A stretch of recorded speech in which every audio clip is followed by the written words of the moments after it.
मित्रांनो,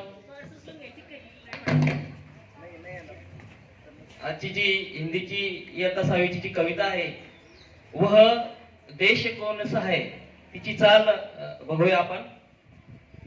मनमोहिनी प्रभु की जो गोद में बसा है, सुख स्वर्ग सा जहाँ है, वह देश कौन सा है.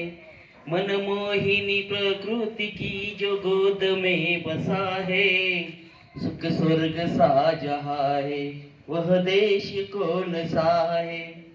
जिसके चरण निरंतर रत्नेश धो रहा है, जिसका मुकुट हिमालय, वह देश कौन सा है.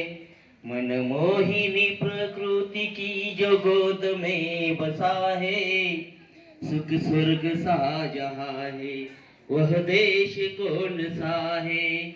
नदियाँ जहाँ सुधा की धारा बहा रही है, सींचा हुआ सलोना, वह देश कौन सा है. मनमोहिनी प्रकृति की जो गोद में बसा है, सुख स्वर्ग सा जहाँ है, वह देश कौन सा है. सुख स्वर्ग सा जहाँ है, वह देश कौन सा है. सुख स्वर्ग सा जहाँ है, वह देश कौन सा है. भारत माता की